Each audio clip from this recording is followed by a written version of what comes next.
Anganwadi sisters అందరికీ నమస్కారం. Anganwadi updates కోసం మన ఛానల్ని సబ్స్క్రైబ్ చేసుకోండి. వీడియోస్ మాత్రం లైక్ చేయండి.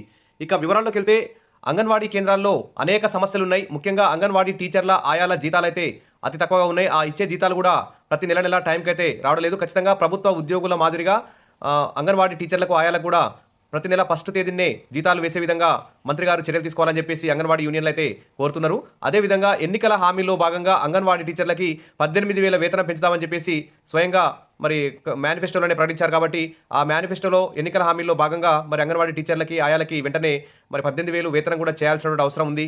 అదేవిధంగా అంగన్వాడీ యూనియన్లతో ప్రభుత్వం చర్చలు జరిపి సమావేశం ఏర్పాటు చేసుకొని మరి అంగన్వాడీ టీచర్లకు సంబంధించిన అన్ని సమస్యలు పరిష్కరించాలని చెప్పేసి అంగన్వాడీ యూనియన్లు అంగన్వాడీ టీచర్లు ఆయాలందరూ కూడా కోరుతున్నారు.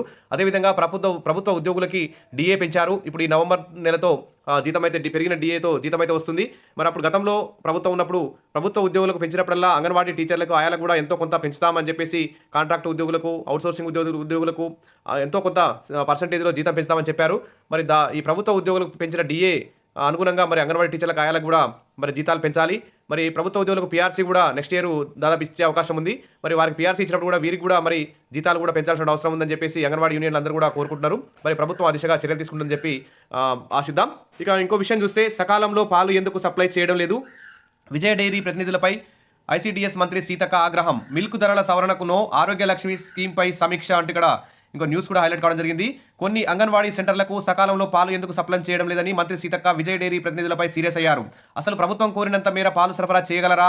అంత సామర్థ్యం మీకు ఉందా అని ప్రశ్నించారు. శనివారం సచివాలయంలో ఆరోగ్య లక్ష్మి స్కీమ్పై సమీక్షించారు. పాల నాణ్యతను కూడా పరిశీలించారు. అంగన్వాడీ కేంద్రాలకు అంతరాయం లేకుండా పాలు సరఫరా చేయాలని ఆదేశించారు. గత డిసెంబర్ నుంచి ఇప్పటి వరకు 1.67 కోట్ల లీటర్ల సరఫరా కోసం ఆర్డర్ చేయగా ఇప్పుడు 1.56 కోట్ల లీటర్ల పాలను విజయ్ డైరీ సప్లై చేయగలిగిందన్నారు. లీటర్ టెట్రా ప్యాక్ 57 రూపాయలకు సరఫరా చేస్తున్నామని, ధరలు సవరించాలని విజయ డైరీ ప్రతినిధులు ప్రతిపాదించగా మంత్రి ధరల పెంపుకైతే తిరస్కరించారు.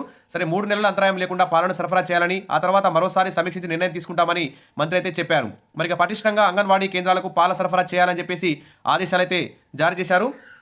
మరి అందుకే అంగన్వాడీ కేంద్రాలకు జరిగే పాల సప్లైలో ఎలాంటి గ్యాప్స్ లేకుండా చర్యలు చేపట్టాలని ఆదేశాలైతే జారీ చేశారు. ఆరోగ్య తెలంగాణ, పోషకాహార తెలంగాణ నిర్మాణమే లక్ష్యంగా తమ ప్రభుత్వం పనిచేస్తుందని, ఆ లక్ష్యాన్ని చేరుకునే దిశగా పనిచేయాలని ఆదేశించారు. అంగన్వాడీ కేంద్రాలకు సరఫరా అయ్యే పాల నాణ్యతను స్వయంగా రుచి చూసి మంత్రి సీతక్క పరిశీలించారు. పాల నాణ్యత పట్ల సంతృప్తి వ్యక్తం చేశారు. ఇక మీకు పాల సరఫరా సరిపోయినంత సప్లై చేసే శక్తి లేకపోతే వైదొలగండి. మీ ఇండెంట్ను తగ్గించి ఇతర సంస్థల ద్వారా సప్లై చేసుకునేలా మేము చూసుకుంటామని చెప్పి మంత్రి సీతక్క కూడా ప్రశ్నించారు.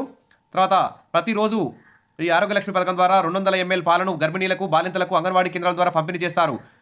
కాబట్టి ఇది గ్యాప్ రాకుండా చూడాలని మంత్రి అయితే ఆదేశించారు. పోషకాహార తెలంగాణే మా లక్ష్యం అంటూ సీతక్క ఇక్కడ ప్రకటించడం మంచిగానే ఉంది. కాకపోతే మరి డైట్ మెను బిల్లులు కూడా పెంచాల్సిన అవసరం ఉంది. ఎందుకంటే కూరగాయల బిల్లులు, నిత్యావసర సరుకుల ధరలు భారీ ఎత్తున పెరిగాయి. కాబట్టి మరి మెను బిల్లులు కూడా పెంచాలి. ఎందుకంటే ప్రైమరీ స్కూల్ విద్యార్థులకి, హై స్కూల్ విద్యార్థులకు కూడా పెంచారు. హాస్టల్ విద్యార్థులకు కూడా, గురుకులాలకు కూడా మరి మెను బిల్లులు పెంచారు. కాబట్టి అదేవిధంగా అంగన్వాడీలకు కూడా మెను బిల్లులు పెంచాల్సిన అవసరం ప్రభుత్వం మీద ఉంది. ఎందుకంటే ఇటీవల ఫుడ్ పాయిజనింగ్ కేసులు ఎక్కువ అవుతున్నాయి. ఇప్పుడు టాస్క్ ఫోర్స్ ఏర్పాటు చేశామని చెప్తున్నారు. కాబట్టి మరి నాణ్యమైన కూరగాయలు తేవాలంటే మరి ఖచ్చితంగా పెండింగ్ బిల్లు లేకుండా చూడాలి. మెను బిల్లు పెంచాల్సిన అవసరం ప్రభుత్వం మీద ఉంది. ఇక అంగన్వాడీ కేంద్రాలకు పాల సరఫరాలో గ్యాప్ ఉండొద్దు, 100% టార్గెట్ను రీచ్ కావాల్సిందే, 3 నెలల సమయం ఇస్తున్నాం అంటూ విజయ డైరీకి పనితీరు మెరుగుపరచుకోవాలని మంత్రి సీతక్క అయితే ఆదేశాలు జారీ చేయడం జరిగింది. సరే ఏది ఏమైనా ఇప్పుడు ఫుడ్ పాయిజనింగ్ కేసులు ఎక్కువ అవుతున్నాయి. కాబట్టి నాణ్యమైన పాలని అందించండి, నాణ్యమైన ఎగ్స్ అందించండి, నాణ్యమైన భోజనాన్ని అందించండి.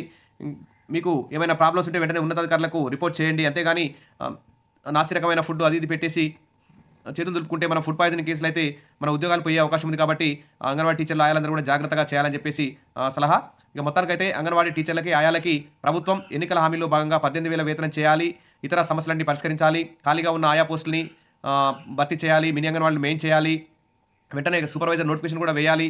కాబట్టి ప్రభుత్వం ఆ దిశగా మరి అంగన్వాడీ వ్యవస్థ బలోపేతానికి కృషి చేసిందని చెప్పి, అంగన్వాడీలకు న్యాయం చేస్తుందని చెప్పి ఆశిద్దాం. Wish all the best. మరిన్ని అప్డేట్స్ కోసం మన ఛానల్ని ఫాలో అవుతుండండి. వీడియోస్ లైక్ చేయండి, మీ ఫ్రెండ్స్కు షేర్ చేయండి. Thank you.